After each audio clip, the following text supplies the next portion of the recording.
நடிகர் சரத்குமாரின் சமத்துவ மக்கள் கட்சி பாஜகவுடன் அதிகாரப்பூர்வமாக இணைக்கப்பட்டது. நாடாளுமன்ற தேர்தலில் பாஜக கூட்டணி சார்பில் போட்டியிடப் போவதாக சமத்துவ மக்கள் கட்சி தலைவர் சரத்குமார் அண்மையில் எக்ஸ் தளத்தில் அறிவித்திருந்தார். தொடர்ந்து நேற்று பாஜக தலைமை அலுவலகத்தில் அக்கட்சி தேர்தல் பொறுப்பாளர்களை சந்தித்து சரத்குமார் நேரில் ஆதரவு தெரிவித்தார். இந்நிலையில் சரத்குமாரை சென்னை தியாகராய நகரில் உள்ள சமத்துவ மக்கள் கட்சி தலைமை அலுவலகத்தில் பாஜக மாநில தலைவர் அண்ணாமலை சந்தித்து பேசினார். அப்போது பாஜக மாநில தேர்தல் பொறுப்பாளர் அரவிந்த் மேனன் உள்ளிட்டோர் உடனிருந்தனர். அதன் பின்னர் சரத்குமார், அண்ணாமலை ஆகியோர் கூட்டாக செய்தியாளர்களை சந்தித்தனர். அப்போது பேசிய சரத்குமார், ஒவ்வொரு தேர்தலிலும் யாருடன் கூட்டணி, எத்தனை தொகுதிகளில் போட்டி என்ற கேள்விகள் எழுந்ததாகவும் இதனால் மனம் சஞ்சலத்தில் இருந்ததாகவும் கூறினார். இந்நிலையில் பிரதமர் மோடியுடன் இணைந்து செயல்பட்டால் என்ன என்ற எண்ணம் தனக்கு ஏற்பட்டதாக சரத்குமார் தெரிவித்தார். ஒவ்வொரு முறை தேர்தல் வரும்போதும் பத்திரிகையாளரும் சரி, இயக்கத்தின் சகோதரரும் சரி, பிற கட்சிகளும் சரி, எத்தனை சீட்ல நிக்க போறீங்க, யாரோட கூட்டணி, இது மனதை தாக்கிக் கொண்டிருந்த இரவு நேரத்தில்.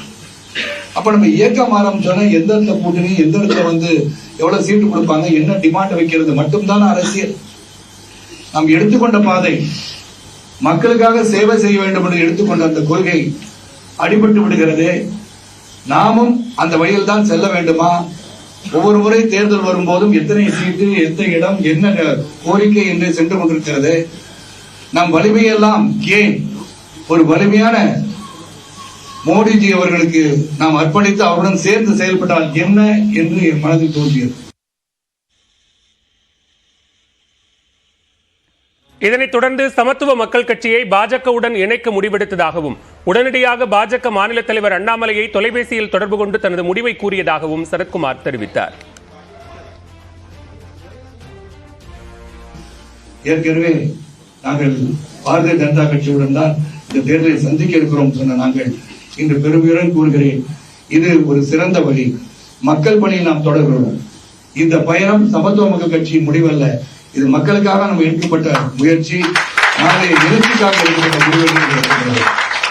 இது ஒரு தொடக்கம், எழுச்சியின் தொடக்கம், நம் நாட்டின் எழுச்சியின் தொடக்கம்.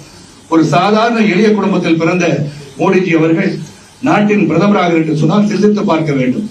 கடுமையான உழைப்பு, உறுதி, நேர்மை. நான் எப்படி பார்க்கிறேன் என்று சொன்னால், எப்படி நாம் அனைவரும் பெருந்தலைவர்களை போல் ஒரு ஆட்சி வராதா என்று நினைக்கும் போது இன்று அப்படிப்பட்ட ஆட்சியை தருவதற்கு ஒருவர் இருக்கிறார் என்று சொன்னால் அது மோடிஜி அவர்கள். ஆக நமது இயக்கம் மீண்டும் அடுத்த தேர்தலை சந்தித்து தொடர்ந்து தேர்தலை சந்தித்துக் கொண்டே போவது பதிலாக ஏன் நமது சக்தியை மற்றொரு சக்தியுடன் இணைத்து செயல்பட்டால் என்ன என்ற எண்ணம் எனக்கு வந்ததன் அடிப்படையில் தான்.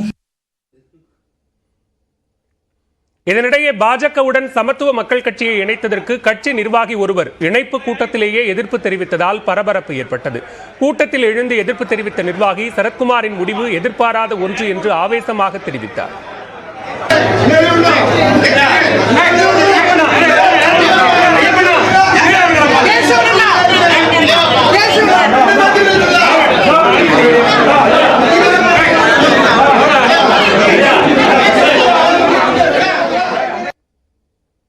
முன்னதாக பேசிய அண்ணாமலை, சரத்குமார் மிகவும் கடினமான முடிவை எடுத்திருப்பதாக தெரிவித்தார்.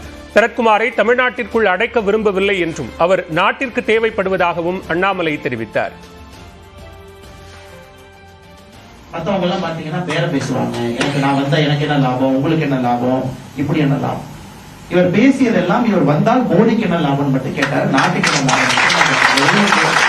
சரத்குமார் அவர்களை நாங்கள் ஏதோ தமிழகத்துல அடைத்து வைக்க விரும்பவில்லை. அதுக்கு நான் பேசினா தமிழகத்தில் இருக்காரு, நம்ம தமிழன், நம்முடைய பெருமை மிகுந்த தமிழன் நம்மோடு இருந்தாலும் கூட அவர் என்று தேசியத்துக்கு தேவைப்படுகின்றார். வருகின்ற காலத்தில் பேசுவோம்.